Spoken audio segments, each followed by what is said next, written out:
In keeping with living a harmonious life, today I want to talk about food. The food that we eat today, the food that we buy in the grocery store today, the food that, even the food that we grow in our own gardens, is so far less in nutritional value than the food we grew up on. And I'm speaking to the baby boom generation, my generation. The food we grew up on was quality seeds. It had ground that was treated correctly and rotated. The crops were rotated. Compost was used. And there was a lot of nutritional value in the food, especially if you lived on a farm, in the food that we ate when we were children. But today, the food is sprayed with pesticides and all kinds of other sprays. The ground is almost depleted of sulfur, if not completely depleted. The seeds that we buy have been genetically modified. So the food that we eat today, if we eat what's convenient, is like eating cardboard. I call it cardboard food because it's eating empty calories. There is bulk, and your body for a very few moments feels full. But because there is no nutrition, it goes away very quickly. And then besides the fact that it goes away very quickly, over a period of time, if you continue to feed your body empty calories, your body can take it for a little while, and then your body will start to rebel. You'll start to get sick. You'll start to get inflammation. You'll start to, your immune system will start to decline. A number of things will happen to you, and one day you will turn around and you're on 7 or 8 medications to try to fix what's wrong with your body, and it's caused by not feeding your body the nutrition that it needs. You know, there was a time, there's been many times in our world where mealtime was precious.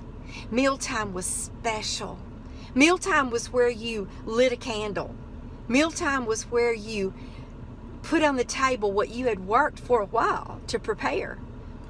And you were proud of your creation. You know, meal, time, food, setting the table, it's all art.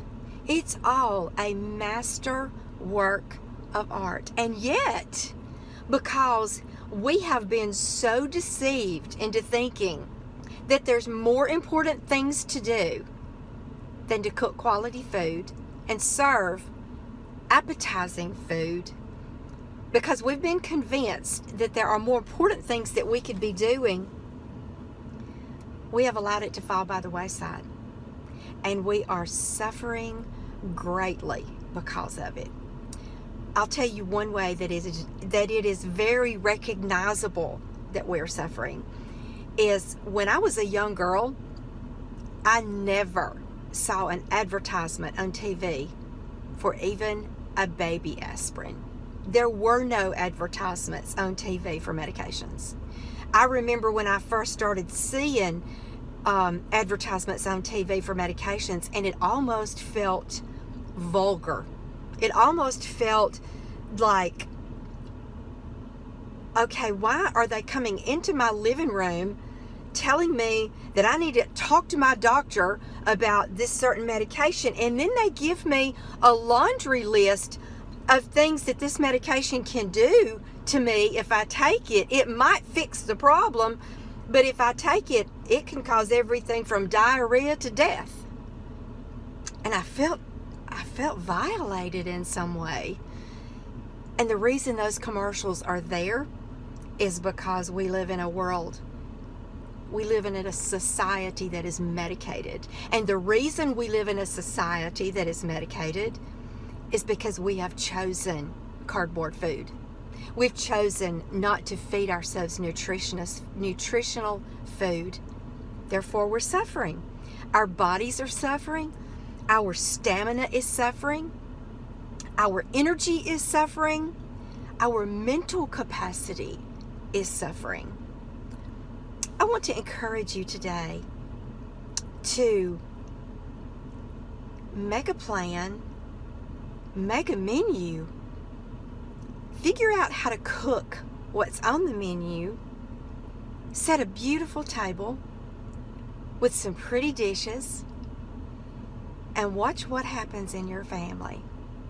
After they've picked themselves up off the floor and sat down and start to eat, I promise you, they will say, "Wow, this is really good, Mom." Or, "This is really good, honey." Or, "This is really special. And I'm so thankful that you have done this for us." Don't let them kid you. First off, they're going to say, especially if you've got young people, "What in the world is this?" Or they'll say, "I don't have time for this. I got da-da-da-da-da-da-da." You know what? We make time for the things that are important to us. We all do. We choose. There is no such thing as "I don't have time." There is only "I make time." If it's important to you, you will make time for it. If it's not, you won't. If you continue to eat cardboard food and miss out on one of the most rewarding, joyous events that life can present, and that is sharing a beautiful meal together, then your life is not nearly as sparkly as it could be if you choose good food, if you choose beautiful settings, if you choose conversation with your family, if you choose those things centered around food that make life sweet. You know, the Word talks about breaking bread together. It talks about how important it is when you eat together and what it does for you. In the book of Acts, it talks about, it says, in the beginning, they shared everything together. They shared their meals together. They shared their homes. They shared their lives. We need more sharing. We need more communication.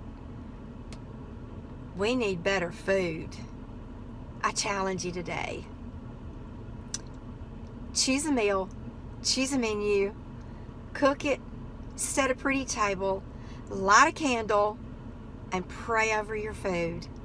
And you have no idea how you will feel blessed. Let me know about it. Blessings.